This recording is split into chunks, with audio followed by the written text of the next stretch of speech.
শুভ সন্ধ্যা বন্ধুরা, তোমরা কেমন আছো? আশা করি খুব খুব ভালো আছো। আমার চ্যানেলে নতুন একটা ব্লগে অনেক অনেক ওয়েলকাম।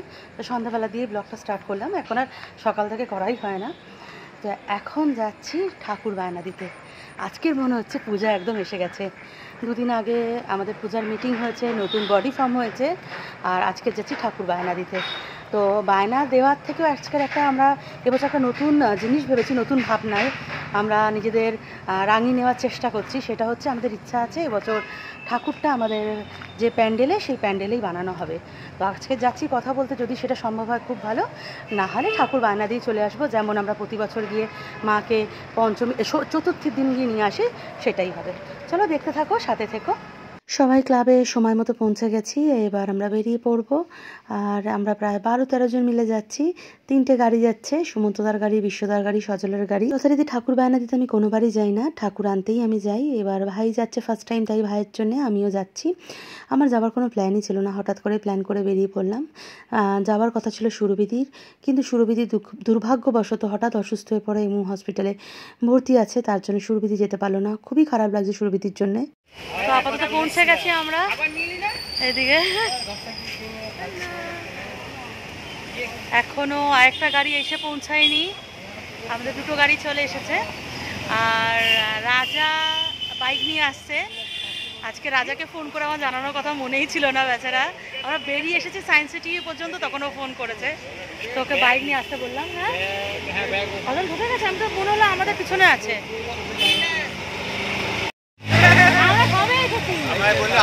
এই রাজা বাবু চলে এসেছে, আমি সবাই বলছি রাজাকে আমার ফোন করা হয়নি। দেয়ালে বড় বড় করে লেখা আছে, এখানে জঞ্জাল ফেলিবেন না। আর সামনেটা দেখো, স্তূপ আকারে জঞ্জাল পড়ে আছে। জঞ্জাল মানে প্রতিমার সেই খড়, মাটি, কাঠামো এইসবই পড়ে আছে। আর আমাদের ঠাকুর বরাবরই বাগবাজার কুমোরটুলি থেকেই যায়, আর আমাদের প্রতিমা শিল্পী হচ্ছেন ইন্দ্রনাথ পাল। অন্ধকার রাস্তা, তাও এবার একটা রেহাই, জল কাদাটা নেই, একদম শুকনো। তাহলে প্রত্যেকবার যখন ঠাকুর নিতে আসি পুরো জল কাদা থাকে। হ্যাঁ, একদম শুকনো রয়েছে। একজন মৃৎশিল্পীর কি অসাধারণ ক্ষমতা থাকে, একটা মাটির ঠেলাকে সম্পূর্ণ একটা রূপ দিয়ে, একটা প্রাণ দিয়ে তাকে জীবন্ত করে তোলে। একজন মা যেমন তার সন্তানকে আদর, ভালোবাসা, স্নেহ দিয়ে একটু একটু করে বড় করে তোলে, তেমনই একজন শিল্পীও তার শিল্পকলা, তার সৌজন্য, তার ভাবনা চিন্তা দিনের পর দিন এই মাটির প্রতিমার মধ্যে বহিঃপ্রকাশ পায়। আজ অবশ্য দেখে মনে হচ্ছে প্রাণ নেই, কিন্তু কথা দিচ্ছি যেদিনকে ঠাকুর নিতে আসবো সেদিনকে দেখবে এই প্রতিমা যেন জীবন্ত হয়ে উঠবে। অনেকটাই রাত হয়ে গেছে, রাত 9:30 বাজে। ইন্দ্রদাদার সাথে আমাদের কমিটির লোকেরা কথা বলছে। আপাতত এই ঠাকুরটা আমরা বায়না করছি, আর পাশের ঠাকুরটা অলরেডি বুকিং হয়ে গেছে। ওইটাই আমাদের বেশি পছন্দ হয়েছিল, কিন্তু বুকিং হয়ে গেছে, কিছু করার নেই। দাদা এবার মাত্র 5খানা ঠাকুর করেছে। আর যখন বেরিয়ে আসবো তখন দেখলাম এইখানে একটা ঠাকুর হচ্ছে। তো ঠাকুরটার এখনও মায়ের মানে মুখটা হয়নি, মায়ের বডি স্ট্রাকচারটা বানানো হয়েছে। হয়তো যেদিনকে আমরা বিজয়া বলছি, সরি, যেদিনকে ঠাকুর নিতে আসবো সেদিনকে হয়তো আশা রাখবো পুরো ঠাকুরের মূর্তিটাই তোমাদের দেখাতে পারবো। সব চারিদিকে ঠাকুর তৈরি হচ্ছে, যেদিনকে নিতে আসবো সেদিনকে আরও ভালো করে দেখাতে পারবো চারিদিকে। ফেরার পথে দেখলাম এই গোডাউনের গেটটা খোলা আছে, সজল এখানে ফটো তুলছে, আর এখানে শুধু মা কালীর প্রতিমা রয়েছে। ঠাকুর বায়না দেওয়া কমপ্লিট, এবার বাড়ির দিকে রওনা হব। আর যখন এবার ঠাকুর নিতে আসবো তখনই সব কিছু ভালোভাবে তোমাদের সাথে শেয়ার করতে পারবো, দেখাতে পারবো।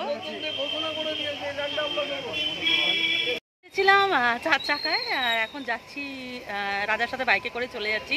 গাড়ি করে যেতে ইচ্ছা করছে না, কিরম গাটা গুলাচ্ছেও আসার সময়, যেহেতু অনেক জ্যাম ছিল রাস্তায়। গাড়ি আস্তে আস্তে আসছিলো, মানে আমার গা হাত পা যেন কেমন হচ্ছে, যেন বমি বমি আসছে। তো রাজার সাথে বাইকেই বেরিয়ে যাচ্ছি।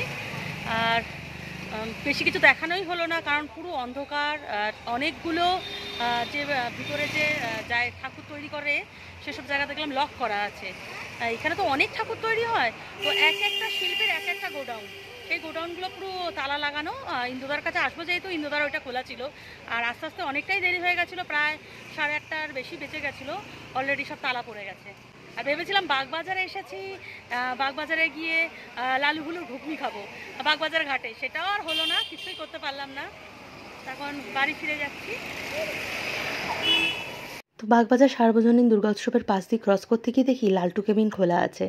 আর লালটু কেবিন দেখে আমি আর রাজা ঝটপট নেমে পড়লাম বাইক থেকে, কারণ এত ইনস্টাগ্রাম আর ইউটিউবে লালটু কেবিন নিয়ে লালটু কেবিনের ভাবা চিকেন মোমো দেখেছি, ফিশ ফ্রাই দেখেছি, যে আর থাকতে পারলাম না। তো অনেকটাই রাত হয়ে গেছে, প্রায় 9:30 বাজতে যায়। আপাতত আমরা 1 প্লেট মোমো নিয়েছি, জানি না কতটা তোমরা শুনতে পাচ্ছ এই লালটুদার কেবিন থেকে।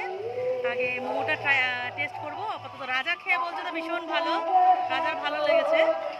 এবার আমি একটু খেয়ে দেখি কেমন। প্লেটে 6খানা মোমো ছিল, 4খানা ছিল গন্ধরাজ মোমো আর 2খানা এমনি মোমো ছিল। মোমো স্টাফিং থেকে টেস্ট থেকে সবই ভীষণ ভালো ছিল। এর স্যুপটা আমার খুব একটা ভালো লাগেনি, কিন্তু মোমোটা দারুণ ছিল। তো মোমো এনজয় করার পর আমরা নিয়েছিলাম গরম গরম ভাপা চিকেন। লালটুদার কেবিন মানেই তো ভাপা চিকেন। তো ভাপা চিকেনটা নেওয়ার আগে আমরা ভাবছিলাম কেমন হবে, কিন্তু খেয়ে দেখলাম ভীষণ টেস্টি। মানে বিশেষ করে ওই যে চিকেন থেকে একটা গ্রেভি বা জুস মতো বেরিয়েছে না, ওইটা খেতে তো অসাধারণ লাগছিল। খেয়ে দিয়ে বাড়ির পথে রওনা দিলাম। তো লালু ভুলুর তো আর ঘুগনি খাওয়া হলো না, আর পরে জানতে পারলাম ওটা সকালেই পাওয়া যায়, বিকালে পাওয়া যায় না। যাই হোক, রাজা কিন্তু লালটু কেবিনের মানে ভাপা চিকেন খাইয়ে আমার কিন্তু একদিকের মনের ইচ্ছা পূরণ করে দিয়েছে। অনেক দিনের ইচ্ছা ছিল, যেটা পূরণ হলো আজকের। বাড়ি ফিরে শান্তি। তো এসে আর রান্নাবান্না করতে হয়নি, মা রান্না করে রেখেছিলো। মার বাড়িতে আমি গৌতম খেয়ে মেয়েকে নিয়ে চলে এসেছি। মেয়ে তো মার বাড়িতেই ছিল।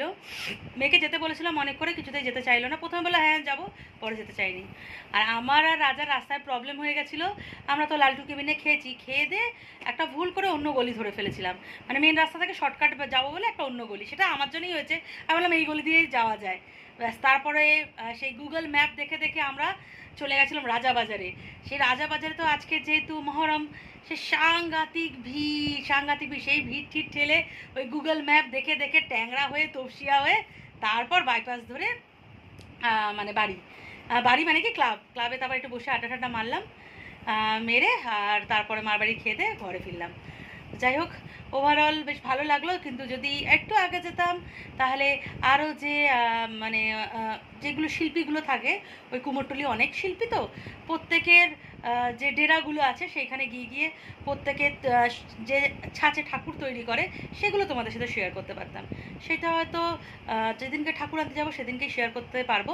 আমরা দ্বিতীয়ায় ঠাকুর আনতে যাব ভেবেছিলাম। এবছর আমাদের ক্লাবের মাঠটাই ঠাকুর তৈরি করা হবে, কিন্তু যা টাইমটা শর্ট টাইমের মধ্যে আমাদের যে মানে মৃৎশিল্পী ইন্দ্রদা বলল কি না, আমি এই শর্ট টাইমে আমি ঠাকুর তৈরি করতে পারবো না। তো সুতরাং ওই জিনিসটা হলো না। নাহলে ভেবেছিলাম একটা নতুনত্ব হবে, নতুনত্ব আর করা গেল না। কালকের উৎসাহ স্কুল, আপাতত 12:30 বাজে, ঘুমিয়ে পড়তে হবে। তো আজকে ব্লগটা এখানেই এন্ড করলাম। তোমরা সবাই ভালো থেকো, সুস্থ থেকো। চলো বাই, গুড নাইট।